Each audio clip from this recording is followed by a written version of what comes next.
নমস্কার বন্ধুরা, সুজনিস কিচেনের আরেকটি নতুন পর্বে তোমাদের সকলকে জানাই অনেক অনেক স্বাগত। যখনই খিদে পাবে এভাবে একবার এই রেসিপিটি বানিয়ে দেখুন। না তেল, না আটা, না ময়দা, কোনো কিছুর ব্যবহার ছাড়াই এতটা সুন্দর টেস্টি হবে এবং সারাদিন খেলেও কিন্তু এটা গ্যাস অম্বল হবে না। আর ভীষণই নরম তুলতুলে, একদম মুখে দেওয়ার সাথে সাথে কিন্তু এটা মিলিয়ে যাবে। আর ভীষণই চটপটে একটি রেসিপি। তাহলে চলুন দেখে নেওয়া যাক এই রেসিপিটি। এটা বানানোর জন্য কড়ার মধ্যে দিয়ে দিচ্ছি 1 বাটি পরিমাণে জল। জলের মধ্যে দিচ্ছি সামান্য একটু লবণটা দিয়ে ভালো করে মিশিয়ে নেব।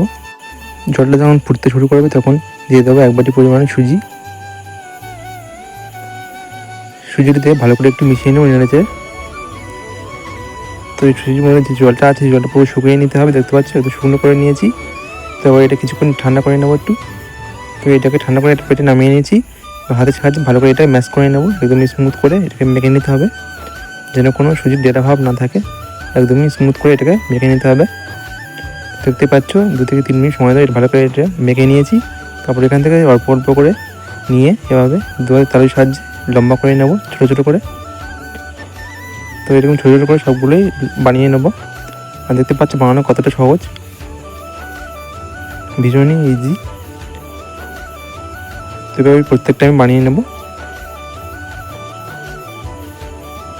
দেখো সবগুলি বানিয়ে নিয়েছি। আর দেখো দেখতে কতটা সুন্দর লাগছে। আর এগুলো কিন্তু এরকম একটু সরু সরু করেই বানিয়ে নিতে হবে, তাহলে খেতে খুবই ভালো লাগবে। তো এখানে দেখো কড়াইতে বেশ কিছুটা জল গরম করতে পারছি। জল গরম ফুটতে শুরু করবে তখন বানিয়ে রাখা সুজির এগুলো দিয়ে দেবো। দিয়ে 2 থেকে 3 মিনিট সময় ধরে এটাকে একটু সিদ্ধ করে নিতে হবে। তো দেখো এটা 2-3 মিনিট পর অনেকটা সিদ্ধ হয়ে গিয়েছে। এটাকে এবার জল ছেঁকে তুলে নেব। তো এটাকে একটা প্লেটে তুলে নিচ্ছি। তো এবার এরপরে আমি দিয়েছি খুব সামান্য তেল, একদম নামমাত্র খুব সামান্য। ওর মধ্যে দিয়ে দিচ্ছি 1/2 চামচ কালো সরেছে আর 1 চামচ কারি পাতা কুচি, এতে খুব সুন্দর ফ্লেভার হবে। তো হালকা ভেজে নিয়ে দিয়ে দেবো 1/2 চামচ লবণ, সামান্য একটু লঙ্কা গুঁড়ো।